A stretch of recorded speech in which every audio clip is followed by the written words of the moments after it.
You're live.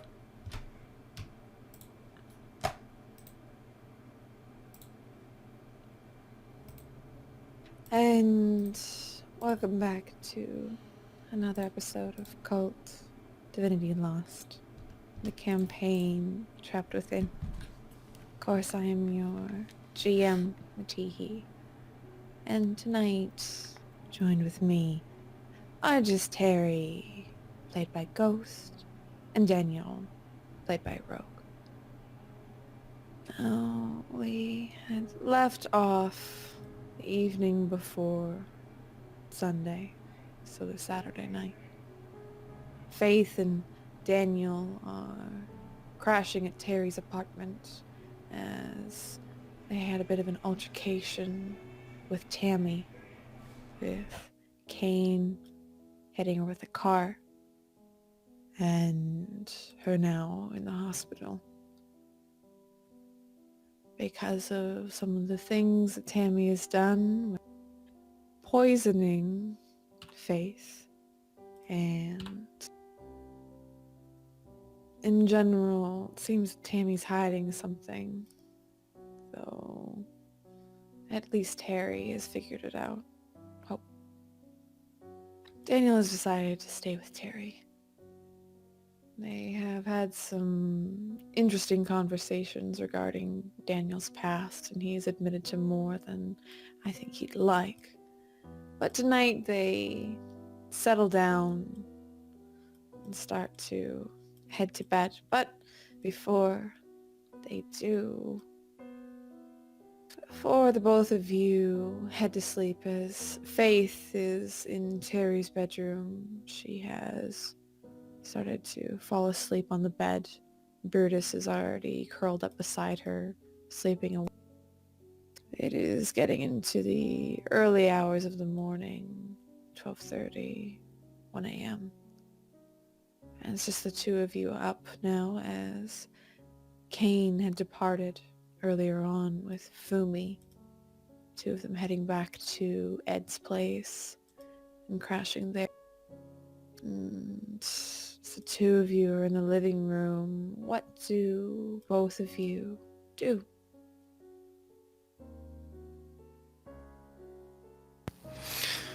Daniel's gonna go sit on one of the seats in there, and he's taking the gun out of his pants again, making sure that the safety's on, and puts it on the table next to him. He looks over at Terry and says, "Hey, can I get another smoke from you?" You gonna start developing a habit, Mr. Whiting? And Terry reaches into his jacket pocket for a pack. Hmm. He manages a smile. He fiddles with his fingers and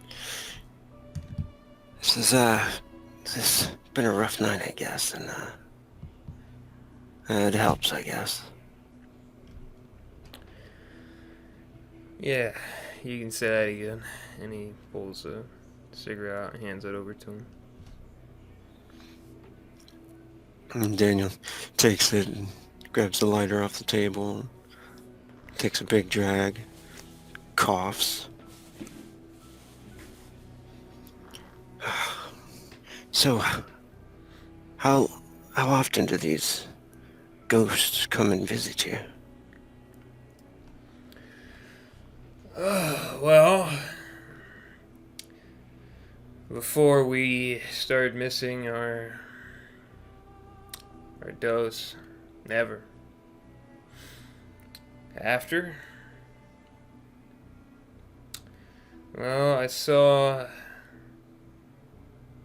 Jesse once that evening, same day we left, when we were stopping by to get our prescriptions. And then at least 2, 3, 4 times a day after that since then, if not more. I don't really think they're on a schedule. It's kind of whenever they want to show up. And I just get to be here. That's pretty wild. It's like they're all just coming to you for help, since, like, you're the only one that could talk to them, I guess. You mean you haven't seen any? No. You know? But, I wonder if it's like, maybe she can only talk to me through you or something, because you're around, maybe. I don't know, Mr. Whiting. I've never felt all that special, but maybe.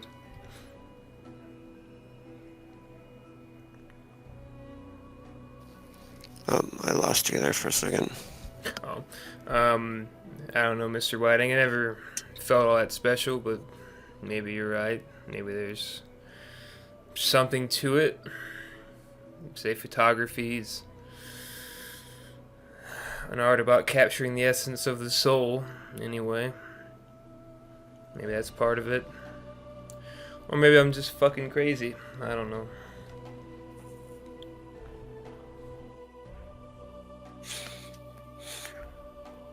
Well, maybe it's up to us to stop this all from happening. And he looks over at his gun and kind of back towards the door where his daughter's sleeping. You see the door slightly ajar.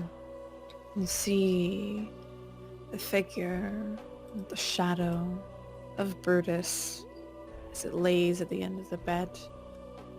You don't hear anything as it's fairly far away from where you sit, but you haven't seen Faith come out of the bedroom at all.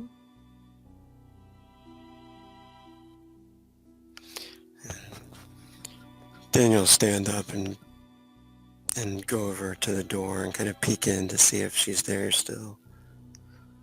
You see Faith, her head down on the pillow, her hair pooling on the side. You see her eyes are closed and she's softly breathing.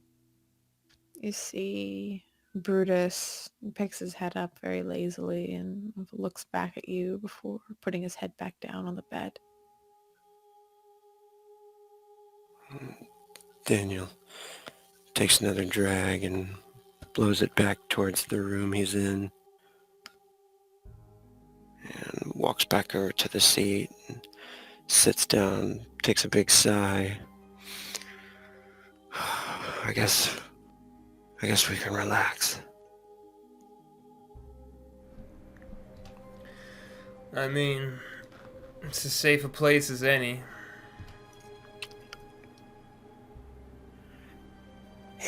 Yeah. You can see his knee bouncing rapidly. I mean, feels safe enough, you know?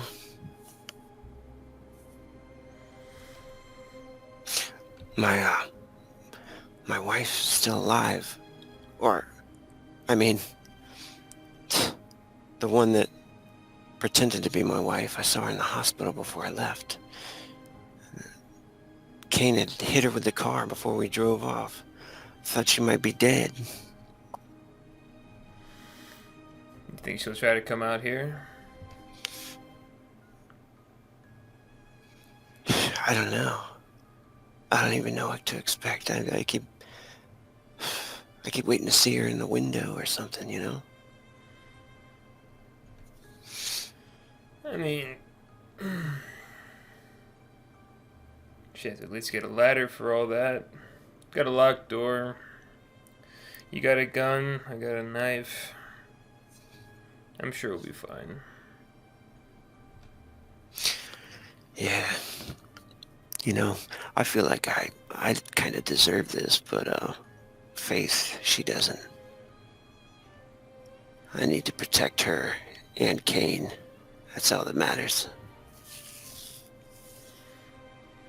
That's all you can do. You sure Kane's gonna be okay off wherever the hell he's gone? I don't know. I worry about him. He's got his head in the clouds, you know? He's gonna be some freaking rock star. That's a long road to nowhere. I don't know. They played all right. Apparently, they got some kind of contract thing going on. Oh yeah? He kind of looks at him for a minute and then to the floor. Like he's heard about this and it just flew right through him. He didn't even really sink in. I mean, you think about it.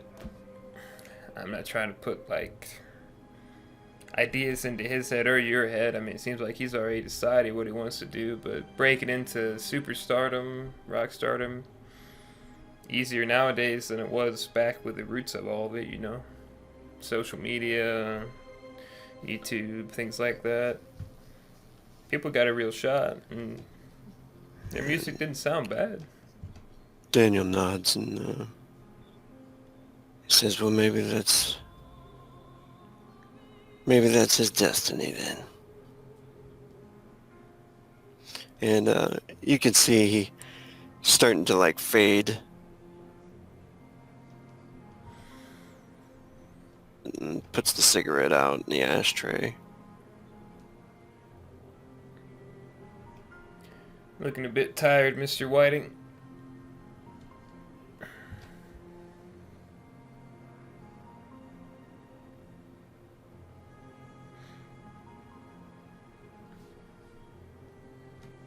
And both of you feel the exhaustion running through you as it's getting later and later through the evening as you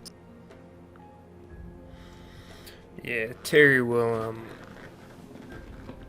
get up and stretch and then head over to like a little closet thing he's got that's got some storage space for like towels and washcloths and things like that and blankets, and he will throw Mr. Whiting a blanket.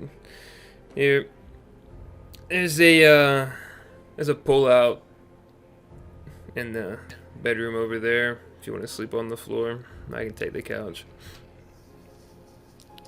He's like, oh, thanks, Terry. And he sits there for a moment more and waits in the chair for a little while. Starts to drift off in the chair, actually, with the gun next to him. What about Terry? Terry's gonna set up his couch for a place to sleep for the night. Sets up a blanket, pillow, leaves the TV on very low for some background noise to fall asleep to. And eventually, both of you end up nodding off into the evening. I'd like actually both of you to make me disadvantage checks.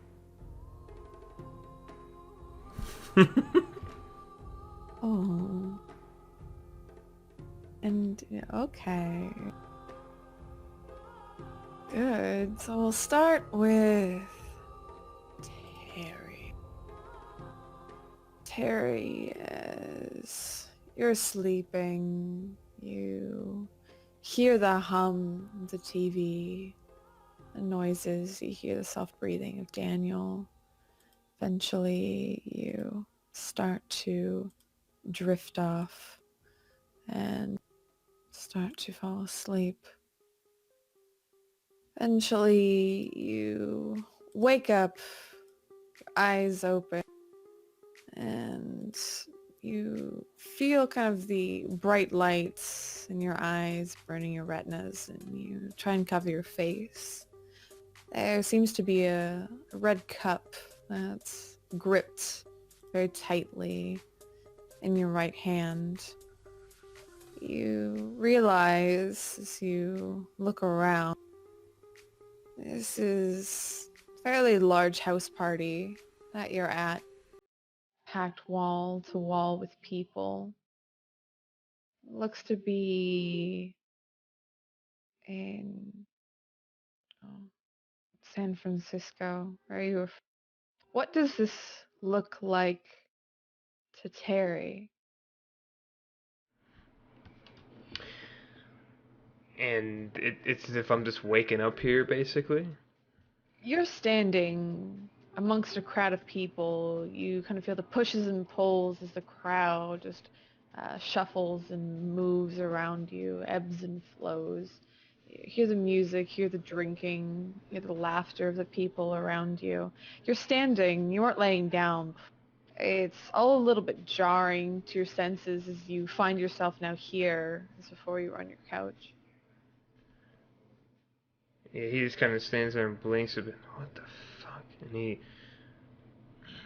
he's gonna start pushing through the crowd, trying to get somewhere on the edge of wherever he is. Like, there's a table or a different room or something to get his bearings and understand what the fuck's going on, because he went from his couch to this.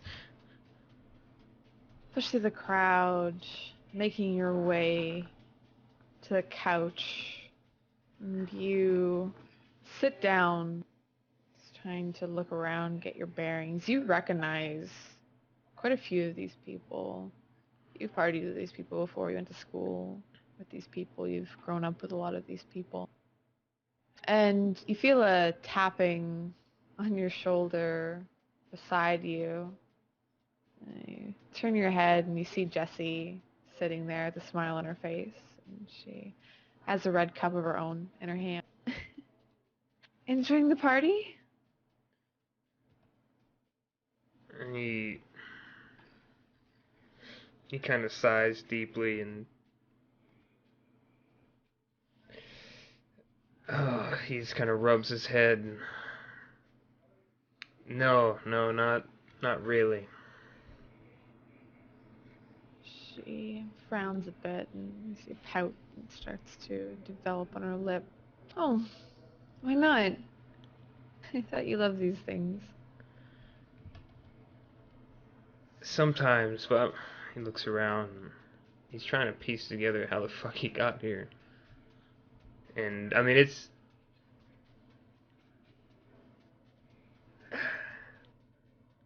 I'm trying to think of the mindset there because everything that's happened has still happened, right? I mean, this isn't like he's just missing information or anything like that. This is Mm-mm. You kind of look around the room. This is the same party that you were at with Jesse. The first time you two hooked up. but that's all already happened. Mhm. Yeah, he's kind of looks at her and looks. No, I'm not playing this game. And he gets up and he's gonna look for somewhere else to go. Where would you go? Kitchen. If I can find a kitchen. Try to find a door to leave.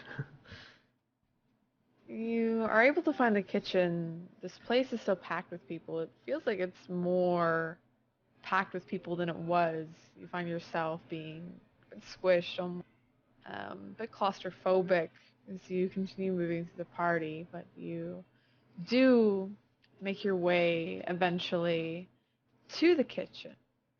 And as you get there, you see another woman that you recognize, and she seems to be talking to someone, but she disengages and looks. Hey, Terry, right? Yeah, that's me. Do you?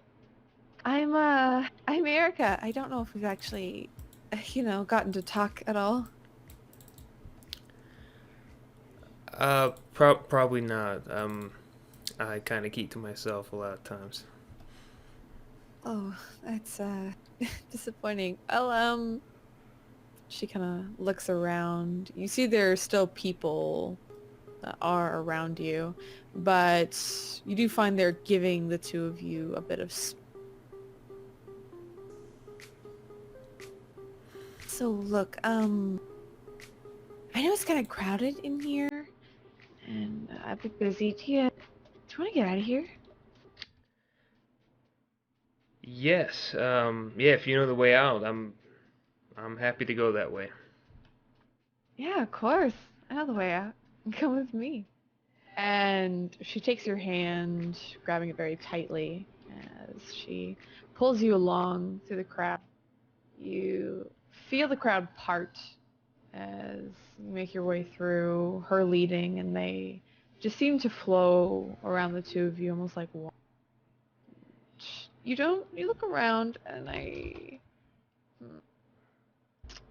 want you to make me an observe a situation roll.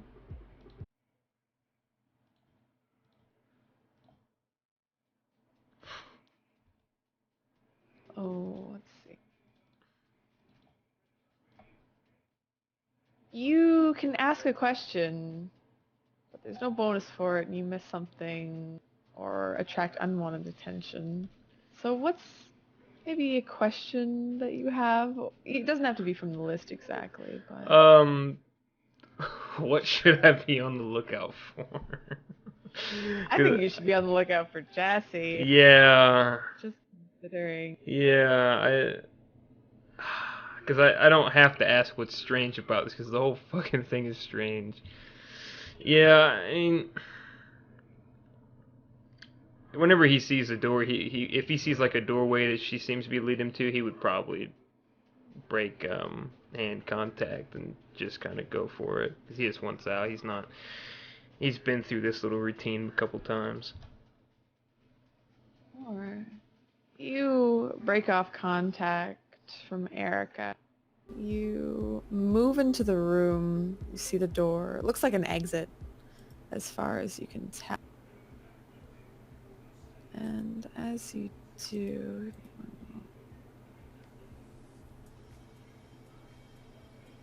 you seem to move. It looks like an exit, but you end up moving into a bedroom. You hear the door close behind you. A solid thud. You can feel yourself kind of bounce off of it as it propels you a couple inches into the room as it closes and slams shut. What do you do? He's gonna try the door, and I'm assuming that it's not open. You try the door, you turn around, struggle with it. You can hear it clicking, clacking as you jiggle the handle. You continue to jiggle the handle, and behind you, you hear another door open and close. Yeah, I'll turn and look. Yeah, you hear a giggle as that happens. Hey, Terry.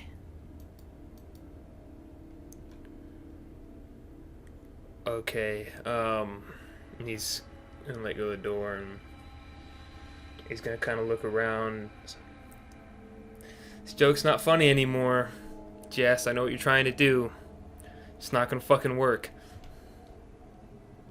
She frowns a little, and she goes onto the bed, kneels down, sitting on her ankles.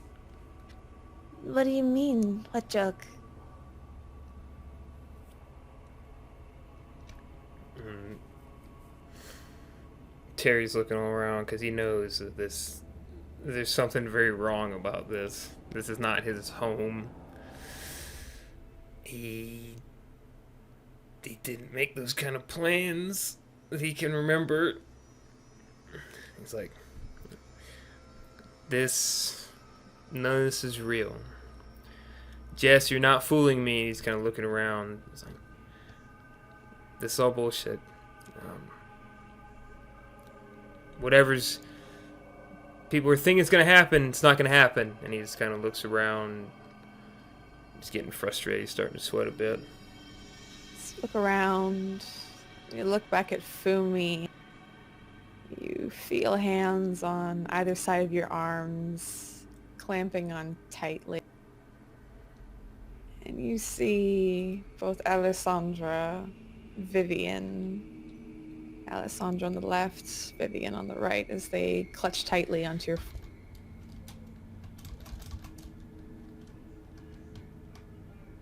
And Fumi laughs. I don't know who this Jess is, but we're here. Don't you want to be here, Terry?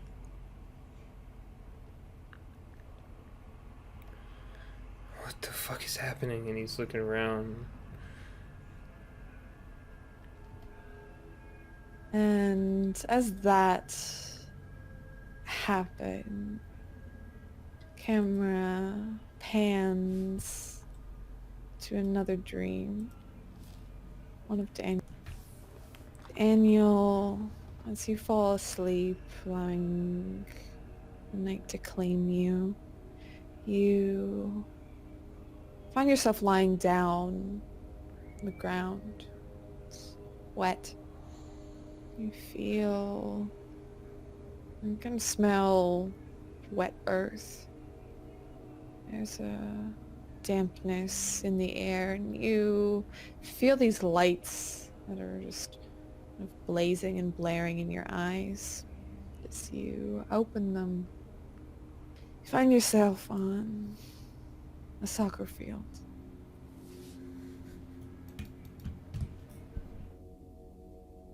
You see in the middle of the soccer field, looks like Nurse Walters. She seems to be kicking a ball, bouncing it up and down between one knee and then the other. And she kicks the ball up and down the field. You can see the dirt fly as her cleats enter the ground, leave. What do you do as you see her alone running around? And Daniel gets up and brushes himself off, and at first he's like almost anxious, and that's still that feeling of being watched or being hunted almost. He's looking around, seeing if there's anybody else out there beyond the lights of the soccer field and in the dark, or if anybody's watching him. He's cleaning his glasses off. Clean your glasses off and sit up, standing, and look around the soccer field, seeing if you can peer at anyone past the lights, seeing if there's any cars. What? You see that there's no one. And it's just her. It's in the field. And you see her kick the ball down the field, and she runs. The grass is long, it's dewy. She slips and she falls to her knees, falling to her elbows. She spits out a bit of grass and pushes back her hair as she tries to stand up and get back to her feet. As she starts doing that, he's kind of stops, looking around nervously, and his whole demeanor kind of changes, and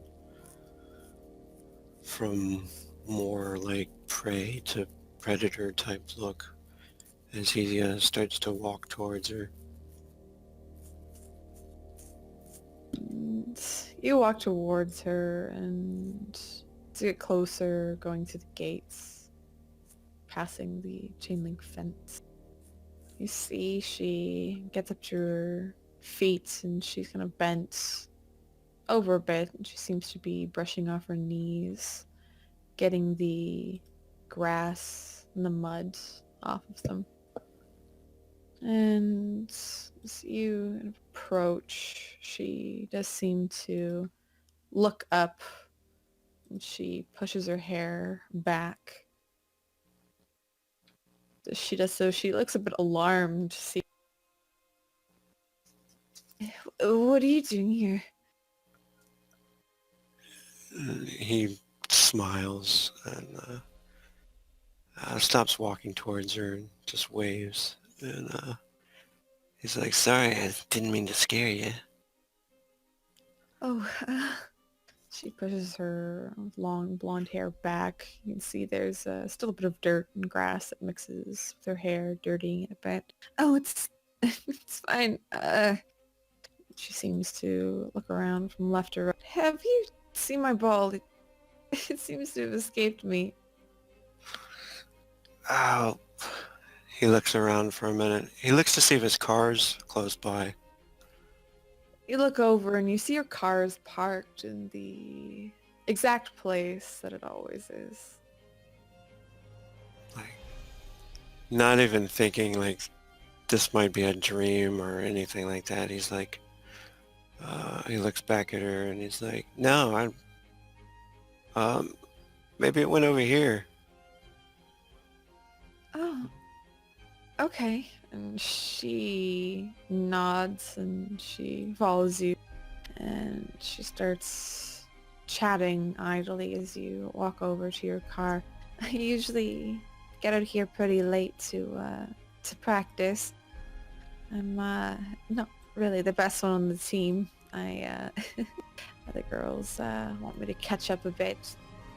Hard being a nurse and all, and you know, trying to find time. Oh, that's right. You work at the hospital. Yeah, I do. I thought I saw you before. Well, do you need help practicing? Sure, if you want to help me practice.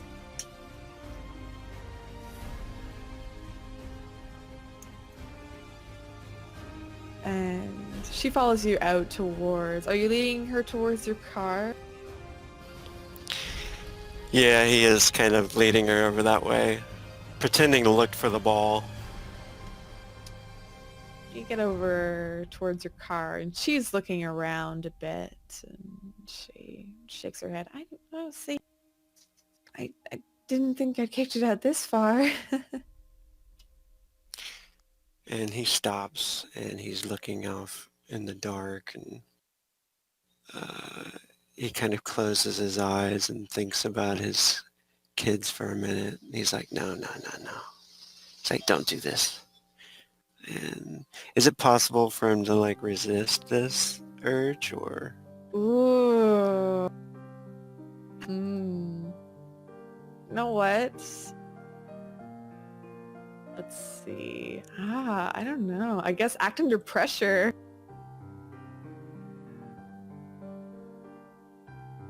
So you're feeling that desire. You can see she pushes her hair away from her neck and as it falls to the side very delicately. But as you see her throat, see how fragile she is, you're reminded of Faith, of Cain, how you shouldn't do this. What do you do? He takes a deep breath and remembers maybe like his little girl and stuff and kind of compares her to her for a moment and he says, I'm sorry, I just remembered, I gotta go. I hope you find your ball. And he Oh. starts to head for the car. Oh, okay. She turns back around and she seems to start searching for it. And, as you reach for the car, door. Let me just switch those real quick. Just reach for the car door. It feels softer than usual. You feel just like a pulse as you wrap your hand around the hand. As you look down, a bit confused by this different texture than metal. You blink you find yourself back on that bridge. You find with your hands wrapped around what you thought was Alyssa. I know it's Tammy's throat. You can see her eyes bulging, looking up at you with this fear, this sadness, as your hands ring around her throat, getting tighter and tighter. What do you do? For a moment, he keeps choking her and um, almost happy to shut her up. And then he remembers that there was another vision he had where someone was behind him telling him to do this. Can he like look behind him and see? As you have your hands around Tammy's throat, you see the woman who's been claiming to be Tammy standing behind you. She seems to have this sick, twisted smile on her face. She's rubbing her own neck as she watches you, and she calls out to you. Not sure why you look at me there, sweetie. We can do this later if you'd like, but I'd rather you enjoy yourself in the moment. I know I am. And he's gonna actually drop Alyssa and looks towards her, kind of rage boiling up in him. And he says, this is you I should be choking. She looks shocked as you drop Alyssa. She coughs and sputters. You can hear her trying to gain her breath again as she wheezes, trying to inhale. And Tammy, she looks to you with utter disgust. You weak piece of shit. I think we need a little bit of more work on you, don't we?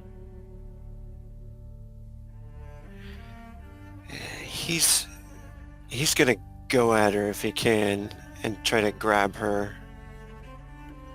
Alright, while you do that, why don't you make me... Let's see. I guess engage in combat. Check.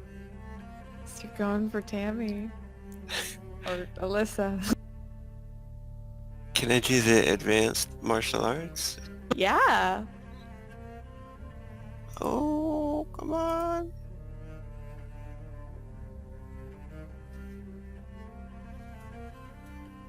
Oh. 12. Yeah, so you gain 1 edge. So you can do throw, dropping them to the ground. She doesn't seem to have any sort of weapon as far as you can tell. I'd also allow choke to be one of them. To be grapple. Yeah, he's gonna do that then. He'll grab her by her arm as it flails and kind of like twist and pull her towards him, and then his other hand grabs her on the throat and starts to apply pressure, pushes her back up against the rail of the bridge. And he's kind of breathing heavily, and this is all your fault. You turned me into this. You can hear her gasping for air, just trying to peel your hands with her hand away from her throat. You hear her calling out, choke. Stop! Please! Daniel! Damn it! And as you do so, you find there's a growing tightness around your own. Find it getting harder and harder for you to breathe as you choke. As your grip increases, so does the tightness around your neck. What do you do? He's gonna shove her away and like back off, trying to see if he can start to breathe again from it, just wide-eyed. So you try, you shove her away. You hear the wheezing of Alyssa behind you. And the tightness around your neck continues. You find it still getting harder and harder to breathe. Your windpipe being crushed by some unknown force. Finding it hard to stand. Eventually falling to your knees as you start to lose consciousness. So you're losing air. The last sight that you see before you pass out is both Alyssa and Tammy, very straight-faced, staring over you, staring down. As that happens, the scene pans back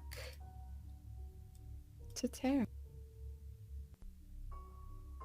And Terry, you feel on your one side where Vivian is holding you. You feel lips on your earlobes as she's kissing down your neck. You feel Alessandra. You hear the sound of a switchblade. She takes it out, and she seems to be bringing it towards the collar of your shirt. What do you do?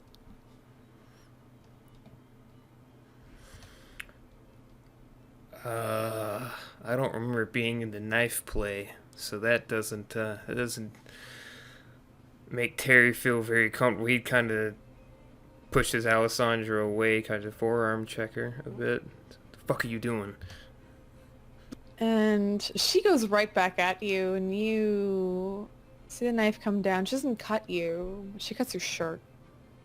She seems to split it in two.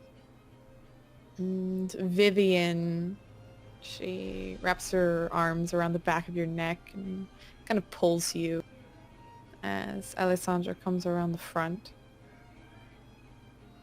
I want you to make me an act under pressure roll. You could probably use your body awareness, as they seem to be trying to pin you down.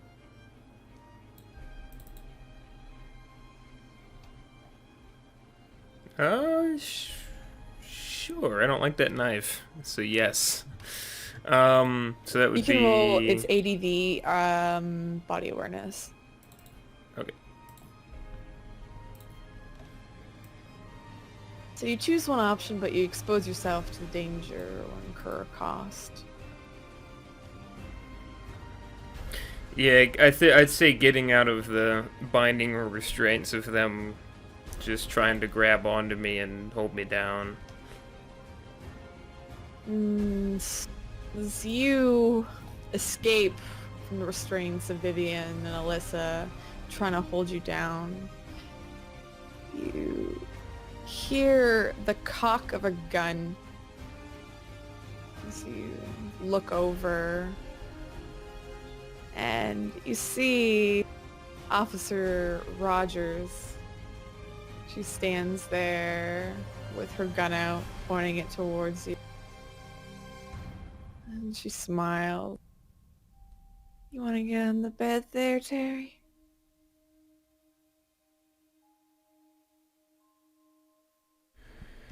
And Terry just looks completely dumbfounded. And he just kind of shakes his head. He just kind of looks up at the ceiling. If this is what you want, then fuck it. Fuck it. And he Starts heading towards the bed and getting undressed. As you do so, Cherry Fumi comes over and she looks up at you and she seems to help hooking her thumbs around the belt loops of your pants and pulling them down. It's gonna be fine. There's nothing to worry about, Terry.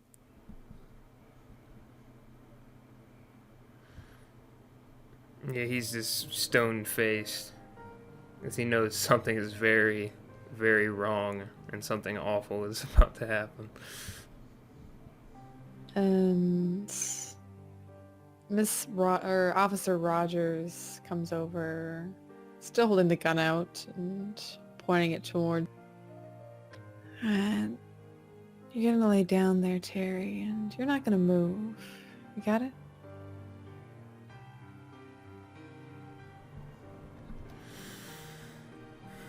The fuck do you want with me? It's not what we want, Terry. It's what she wants.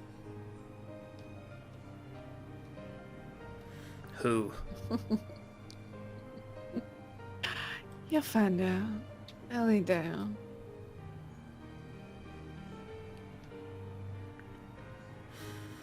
And Terry goes and lays down, hands folded over his stomach, feeling rather uncomfortable. And both Vivian and Alessandra again come up. Vivian kissing you on the neck. And as they do so, they take either of your wrists, putting them up above your head. You can feel them wrapping something around your wrists, securing them tightly while Fumi works on your legs. Doesn't feel like leather or any sort of cloth. Almost feels like a sticky, wiry substance that's wrapping around your wrists.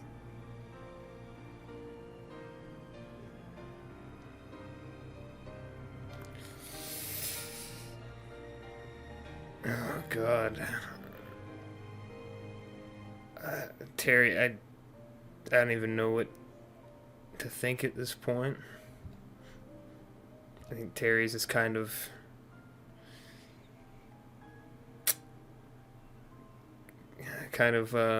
what's the word? Surrendering to it all. Does you surrender to it all? Let's see. You see all the women after you feel yourself secured, very naked and very exposed.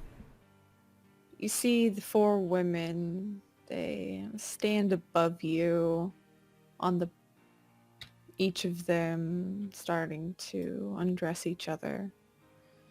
Seem to get very intimate with one another, kissing and touching as they slowly strip each other piece by piece. And as they do so, you see...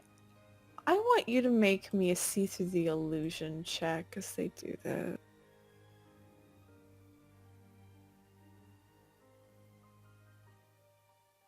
Oh. Let's see. Oh, good. As you stare at them, very transfixed, though you are in quite a bit of trouble, it is hard to keep your eyes off all these women. They touch you very minorly as Vivian gets down on top of you, but they seem to be much more interested with one another. And as they touch, they kiss, you see as they touch each other, when they try to pull their hands away, the skin seems to start to stick together.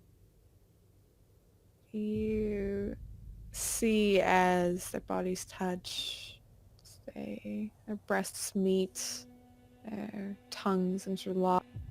They seem to almost mold together, try to pull away, are unable to. Hear the moans of the women as Vivian still sits. She rides on top of you. See Fumi melding into Alessandra, melding into Officer Rogers and Vivian. You see their skin come together. Eventually, you hear the sounds of bones breaking as their arms seem to twist in different directions, starting to elongate. You see legs and sex organs start to bind together on the women. They start to become one, some sort of freakish amalgamation. They continue to moan in ecstasy, especially Vivian on top of you, until finally they seem to be joined in this grouping of flesh. Seems to be one large torso that's joined, straddled on top of you, with multiple legs that are bent in different directions. You see there's heads, Fumi and Officer Rogers that loll to the sides. You see their eyes kind of roll into the back of their heads. They seem to still moan in ecstasy. And this disgusting amalgamation, these women now sit on top of you. What do you do?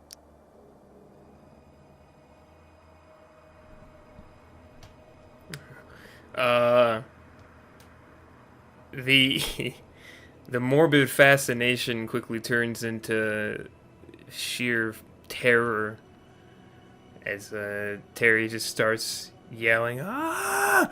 What the fuck do you want?" And he's trying to shift, move around, restrained by his binds.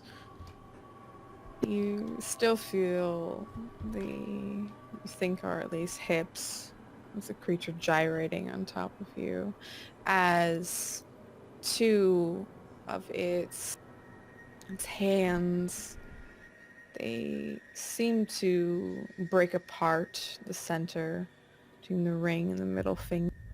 They split open and a very pointed bone juts out of two of the arms, each impaling themselves into your shoulders as they press down. The thing is now above you. Vivian's face just laughs. I'm surprised that it's you that he picked.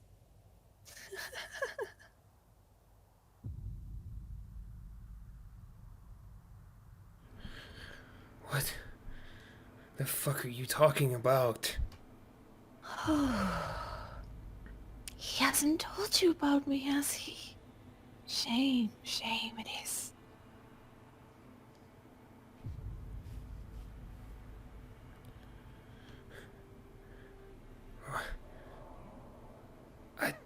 Who? What are you fucking talking about?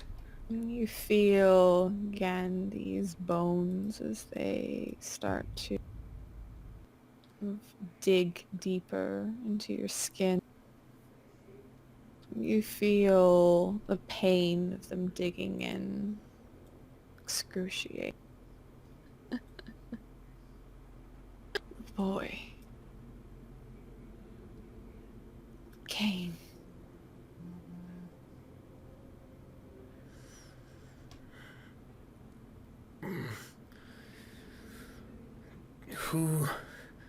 The fuck are you supposed to be? Doesn't matter who I am.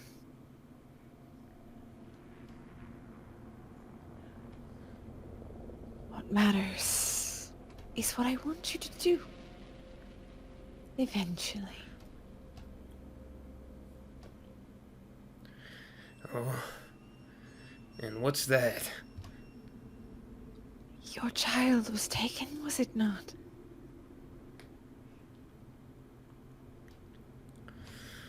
Allegedly.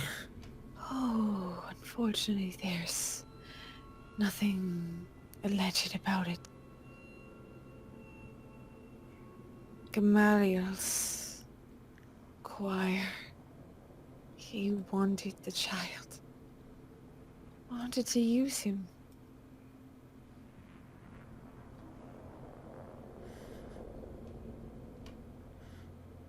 Use him for what? I can't predict what he wants. Unfortunately, he's more powerful than someone as I. Hard to tell. I know you. I assume you want the child back, don't you? It is your blood.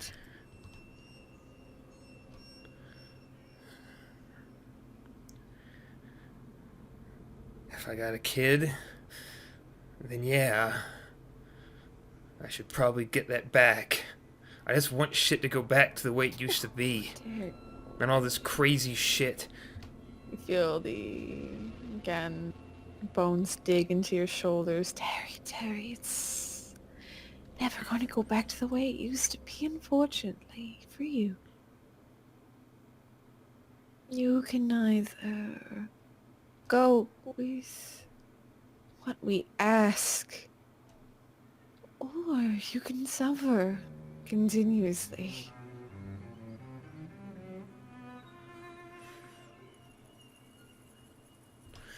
What the hell do you have to do with any of this anyway? It's not me directly. I am but a servant. I only act on her whims. But I do know that she finds a use for you. For Kate. She needs you. And if you follow along, I can help you, Terry.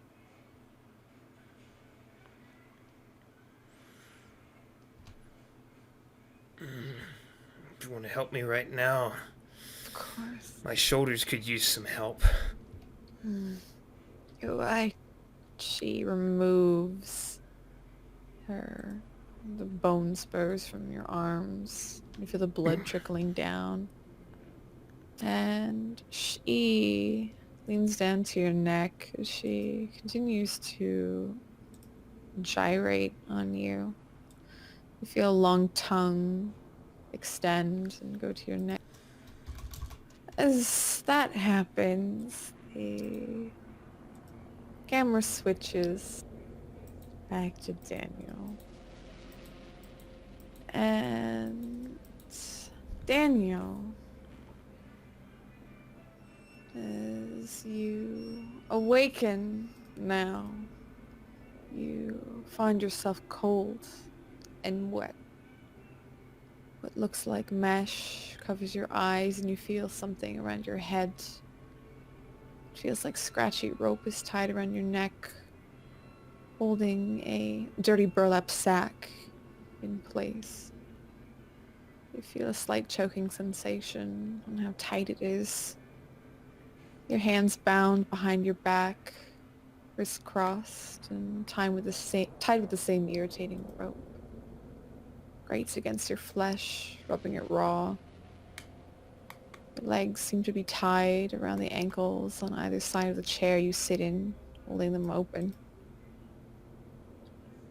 You can hear drips of water, steady intervals being dropped onto the ground. The sound of light splashing from accumulated water follows each drip. Steady breathing from a singular source rotates in a circle around you, like the sound of feet tracing where you're seated. And the smell of mildew and iron are contained in the space you occupy. As you breathe, you feel the sickly heat of rebreathed air, as much of it gets trapped within the burlap sack stuck around your head. What do you do?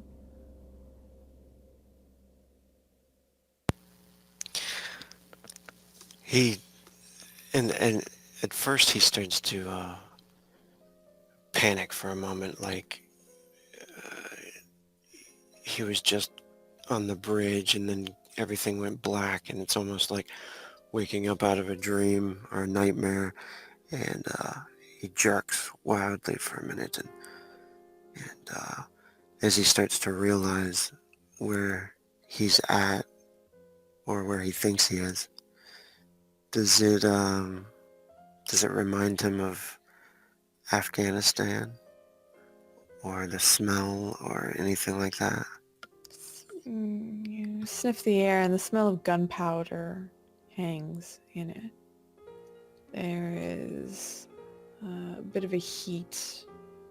There's no AC in this room as you feel yourself just sweat at the mere thought of it. It's very sticky, very oppressive in here. As far as you can remember, this seems to be Afghanistan, where you were stationed in. And he starts to wriggle with the bonds and let me out of here. I'm an American. As you speak and shout out, finally a voice sounded by your right ear. You can feel there's body mass hovering above your shoulder. It's almost a warmth to it. You can feel even past the warmth, stickiness that's in this room. You hear a female voice chime out. Behind the stars, man with one eye, the red sash, where the children play, the guardian of blood, the man with one eye, part 2 and soon, under the bridge. Daniel, Daniel, Daniel. Where do you come up with such ideas? As he's wriggling, and he stops to regard the voice and kind of moves his head and tilts it. That's my writing. Who are you? This is my job. You never asked my name. You feel a hand placed on top of your head, twist clockwise as the figure seems to move around you, moving behind you, and to your left, finally stepping in front. What feels like strips of hardened fabric drape over your left thigh, moving up and down in the inner sensitive flesh. You ignored my screams, my calls for you to stop, Daniel. Does she have an accent, perhaps? Or, She definitely does seem to have an accent. You remember as you hear her voice. You remember the screams of a woman begging you to stop, begging you to let her go. As you beat her and choked her. He starts to breathe heavily and starts to panic a little bit, and well, more than a little bit, and he says, that was my job. They told me to do this. It was an order. Your job. And you hear a figure walk away, taking its hand off of you. You hear something being placed on the floor. And she grunts. She seems to pick something up. You hear her walk behind you and very roughly grip your head and pull it. You didn't have to torture me. You could have killed me or let me go. I was a civilian, Daniel. You had information. You knew where the terrorists were. You mean my husband? You're the terrorist. And she yanks your head back. You struggle to breathe as you feel water rushing into the burlap sack and over it. As she very quickly dumps water on your head. She pulls the burlap sack back against your lips and holds it there, forcing you to breathe in, choke, and sputter. She waterboards you. And he coughs and hacks and tries to struggle with it against his bonds and just to break free as best as he can. Why don't you make me an act under pressure roll, Daniel?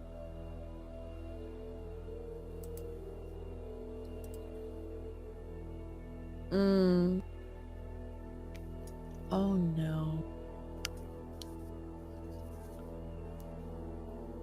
You whip your head back. Her face ends up being close and you hear a crack as you do this. As she hollers out in pain, letting go of the burlap sack, allowing you to breathe at least a little bit, but it's still hard. You hear her call out, "You broke my fucking nose!"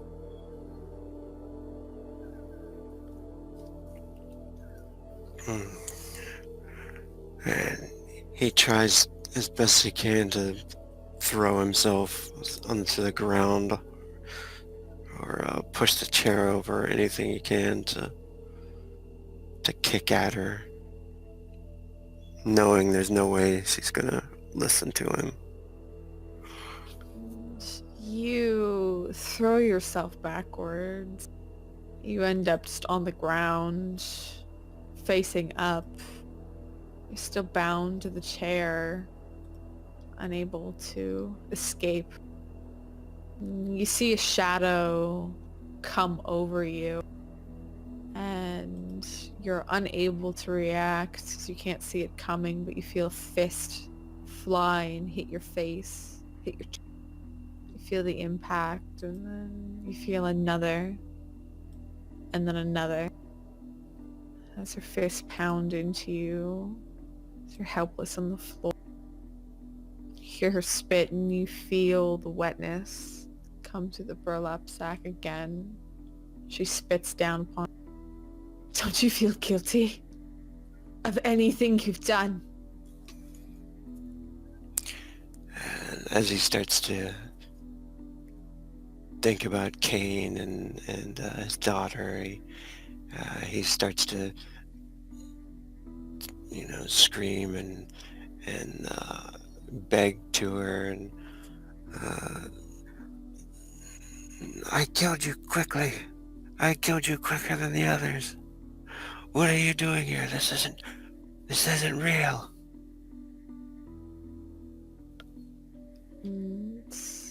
As you say it's not real, you hear a bit of a chuckle at that, and you hear this. Give me one moment. You feel the bag being taken off your head, and you see a woman who looks unlike the woman that you had beaten, broken, tortured. You see her standing above you, like splayed. You see her arms crossed as she smiles down towards you. You've done some fairly bad things, Daniel Whiting, haven't you? You feel nothing for it, do you? You only feel the guilt of your children, how this will make them turn out. You feel the guilt of killing your wife, killing those women, the desire to kill others. You feel nothing, do you? He stares at her for a long time and blinks, his eyes all red and face still wet. And he says, I do remember all of them. I remember all their faces. Then why don't you punish yourself, Daniel? You live as if nothing's happened, yet you seek no penance. Try to have no repercussions for what you do. You think everything's fine, but your guilt is pushing your children away, Daniel. Inability to deal with it, manifesting in other ways. He kind of scrunches his face up, is kind of confused almost. He says, I have to be strong for them. There's no strength in not dealing with what you've done, Daniel. It will always come back to haunt you. They will always come back to find you. And now they can. They can easily find you now, Daniel. You're exposed. At that, he kind of looks shocked and, I'm exposed to who? Who's going to find me? Who are you? Who I am doesn't matter. It's who I serve that matters. But all those that you've wronged, that you've killed without abandon, that you've enjoyed their succulent deaths with your hands, all those people are coming, Daniel. They will find you, and they will find your children. As you've made them suffer, they will make you suffer, not by injuring you, no, by injuring the things you love. And at that, he starts to kick and struggle, trying to kick the chair, break it. He's like, no, no, over and over. Let me out of here. If you want out of here, Daniel, I can let you out. That is fine. But understand this. If you don't seek penance for what you've done, if you don't indulge those who come for you, they will find other ways to enact their revenge.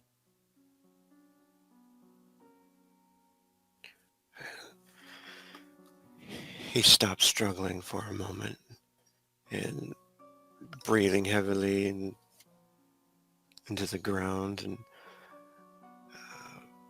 he says, who? Penance from God? There's no God, Daniel. Who do I seek penance from? Well, like I said, those you've wronged. You must punish yourself, Daniel. You must find ways to enact the wrongs you've done unto others onto yourself.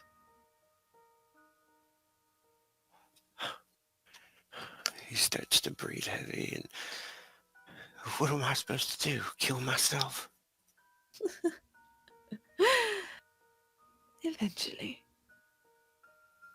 No, No, no, no, Daniel. Think about the things you've done. What would be a good way to repay those that you've harmed, you've beaten, that you've murdered with your own hands? Like your poor wife.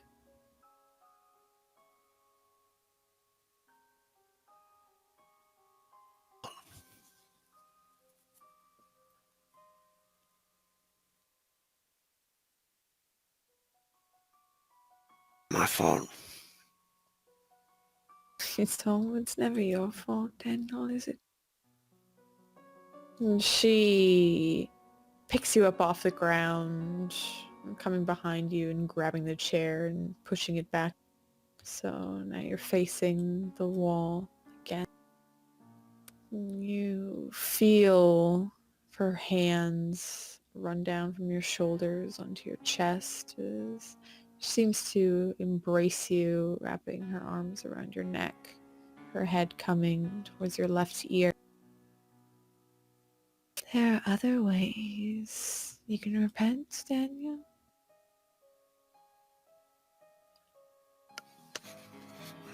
He kind of shudders at the sound of her voice and the touch and how's that? You feel her tongue swirl around your ear, and she bites down. I want you to take the head of Dr. Silas. His eyes kind of widen at that.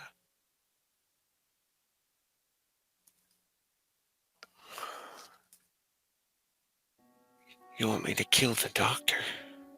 Yes. I want you to do what you do best, Anya. And why don't you bring it with you as you come to San Francisco with your son?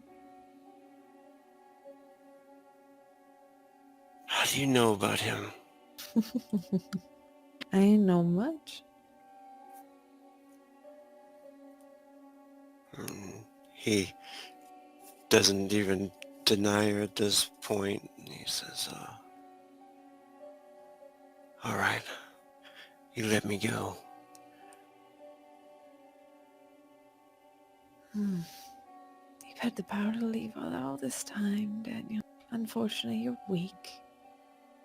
But that is fine. We'll make you strong soon enough. And you feel she tilts your head as she slides her tongue into your mouth. The camera switches again very quickly. Back to Terry with the abomination on top of him.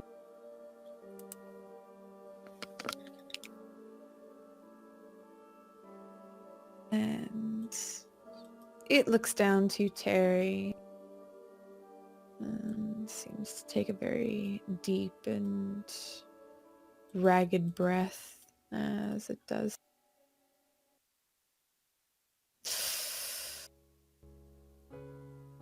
Terry, what do you desire most?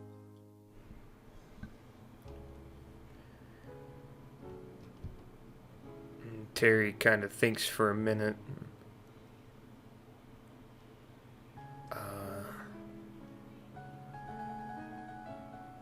I mean, if things aren't going back to what they were, I don't know. I haven't really thought about that. You are a fairly sad man in this world. Unfortunately for you. But there's much within you, much power. I can see. I know those who can help you unlock it and help you take what is yours and take as much of it as you want.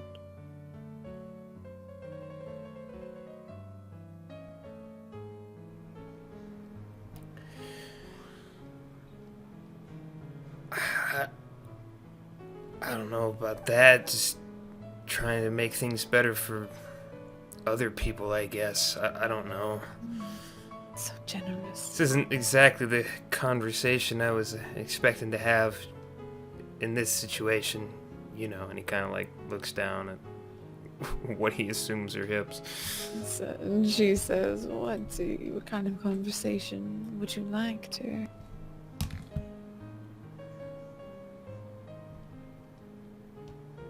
I've never been one much for pillow talk. And what you think is a smile. Fine. No talking.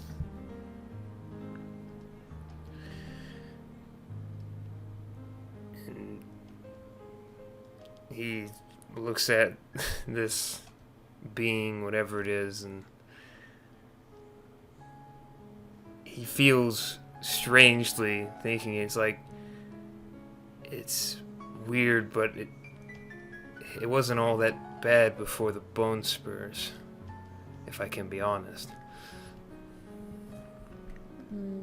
Yeah, that smiles.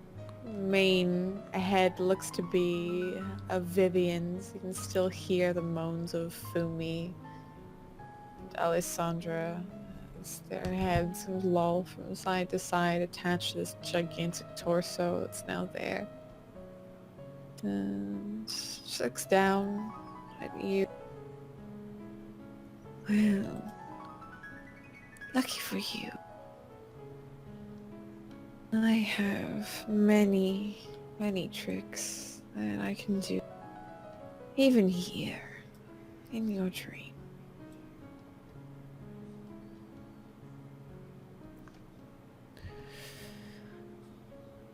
I'd prefer to wake up soon, though.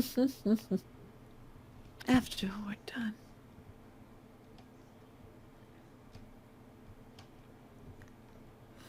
Terry kind of swallows hard at that, And for what you feel like is going on for a very long, this creature just assaults you as you lie there helpless. Doesn't let you go, doesn't let you do anything. And as it gyrates on top of you, it's not a pleasure at first, it's more of a pain than anything. It's very hard. But eventually, the pain that it inflicts, it starts to turn a bit more pleasurable towards you. Though you feel like things are about to be torn off based on its movement. It's not the most pleasant experience you've ever had, too. But fortunately for the both of you, you both seem to wake up around the same time. Both on your respective couches, chair. And you have to blink a few times as the low light comes in through the small window of the apartment. And with that, the screen fades to black, and that is the end of the episode.